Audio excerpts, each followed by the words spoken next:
Songs of praise and worship fill the halls of the Lviv Theological Seminary. It's a welcome reminder that even against the dark backdrop of war, God continues to work in the lives of the Ukrainian people. Brother and sister Christina and Serhiy Maniakin's town fell under Russian control. Those soldiers then took their house away to be used by Russian troops. The siblings who were doing ministry in their town were told by Ukrainian authorities to leave it all behind and flee to safety. Together they traveled for more than 4 days under shelling to Lviv, where they both enrolled in the seminary. I think the war strengthened my faith because there were many times when I was under fire. It was very close. And I understand that God was there to help me, to save me. We lived under shelling for a very long time because we left very recently in August, in the middle of August. At that time, we were already living there 6 kilometers from the front. It was constant shelling. There was no electricity, no communication, no water. There was such constant fear and uncertainty. Here at the seminary, Christina and Serhiy have found refuge, receiving the spiritual support and healing they need while growing in the knowledge of their faith.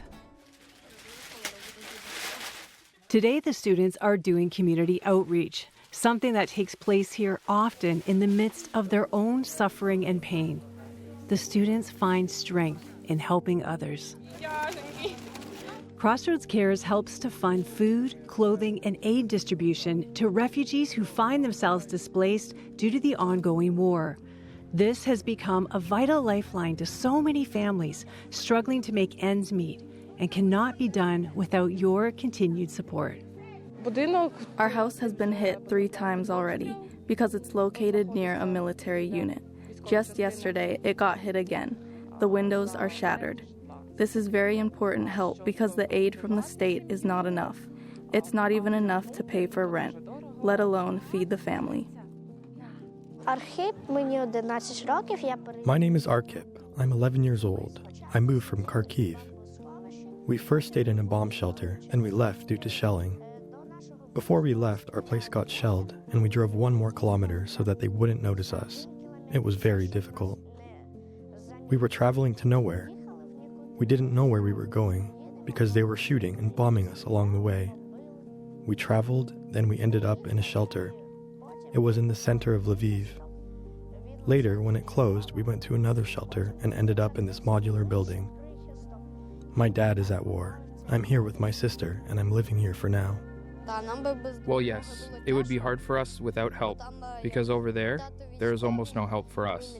My dad is military. He's a pilot. He flies a helicopter.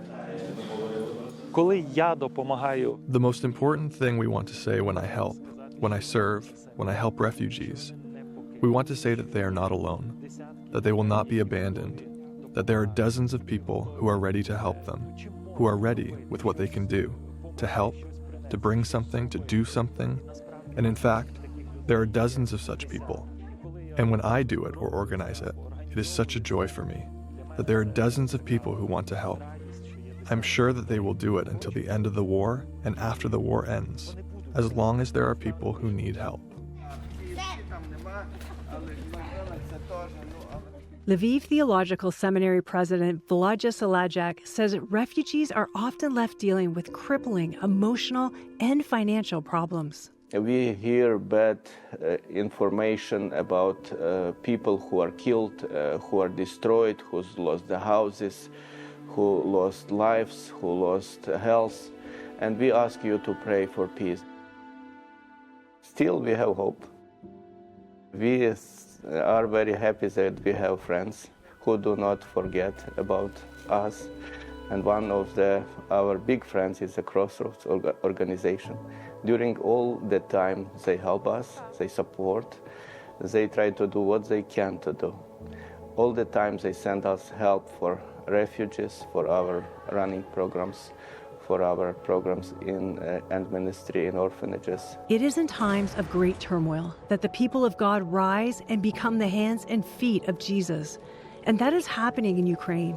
It is only through your giving that we can support students like Christina and Sir here, that we can show the love and compassion of God by handing out aid to those whose lives have been torn apart by war.